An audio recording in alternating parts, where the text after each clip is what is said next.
है।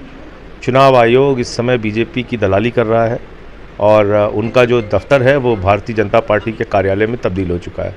तो बिहार चुनाव को प्रभावित करने के लिए उसको इन्होंने चुनाव से पहले ही चुनाव हाईजैक। राज्यसभा सांसद और आम आदमी पार्टी के प्रदेश प्रभारी संजय सिंह जी मौजूद हैं। इस समय गोरखपुर दौरे पर सर थे और इनसे बातचीत कर लेते हैं कि यहाँ पर क्या कुछ यहाँ से उत्तर प्रदेश की राजनीति में मैसेज देने का प्रयास रहा है। सर, आपका बहुत बहुत स्वागत है। जी धन्यवाद और आपके दर्शकों को नमस्कार।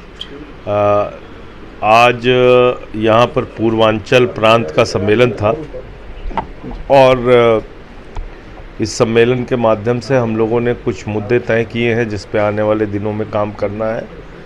सबसे बड़ा मुद्दा है स्कूलों को बंद करने का। आप नए स्कूल खोल नहीं पा रहे हैं, शिक्षा का स्तर बेहतर कर नहीं पा रहे हैं, मिड डे मील में आप नमक रोटी देते हैं, नून भात देते हैं, 30 साल से बिजली का कनेक्शन सरकारी स्कूलों में नहीं है और अगर बच्चों की संख्या कम होती है तो आप कहते हैं संख्या कम हो गई, हम स्कूल बंद करेंगे।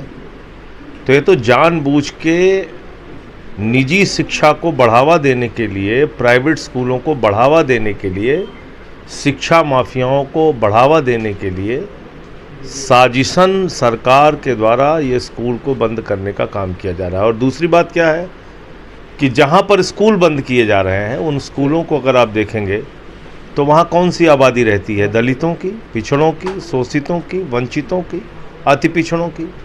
तो इसका मतलब जो समाज का वंचित वर्ग है उसको आप अनपढ़ रखना चाहते हैं, उसको आप चाहते हैं कि वो जैसे ही बदहाली की ज़िंदगी जी रहा है वैसे ही जीता रहे।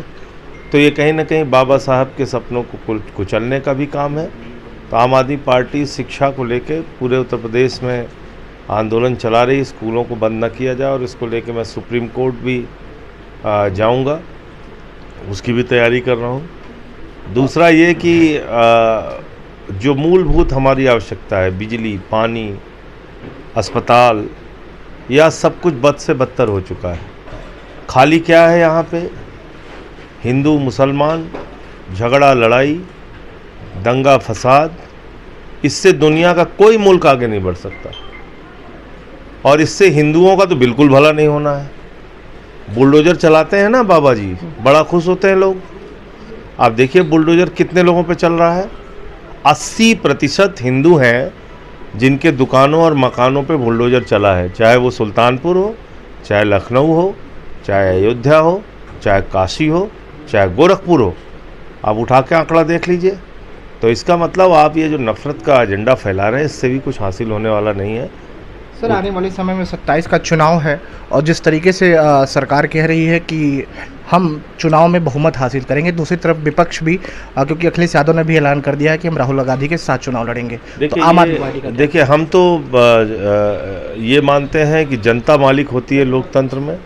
जनता तय करती है कौन चुनाव जीतेगा, कौन चुनाव हारेगा।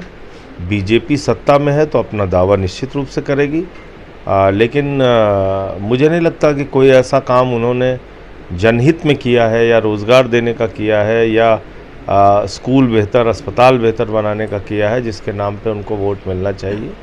हाँ, ये ज़रूर है कि अगर वो दंगे फसाद, नफ़रत का एजेंडा अपना फैलाने में कामयाब हो गए तो फिर जीत सकते हैं। सर, बिहार में आम आदमी पार्टी के मुखिया ने ऐलान कर दिया कि हम अकेले चुनाव लड़ेंगे।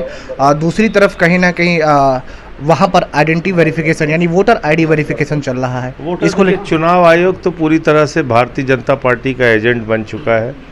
चुनाव आयोग इस समय बीजेपी की दलाली कर रहा है और उनका जो दफ्तर है वो भारतीय जनता पार्टी के कार्यालय में तब्दील हो चुका है। तो बिहार चुनाव को प्रभावित करने के लिए उसको इन्होंने चुनाव से पहले ही चुनाव हाईजैक कर लिया है और जो नियम उन्होंने लगाया वो तो सुप्रीम कोर्ट के जज ने भी कह दिया कि इतना कागज़ हम नहीं दे सकते। तो ये तो कुल मिलाकर जो गरीब मतदाता हैं उनको मताधिकार से वंचित रखने की एक साजिश है। बहुत बहुत धन्यवाद सर, हमारे साथ मौजूद थे, जिस तरीके से तमाम मुद्दों पर बातचीत की।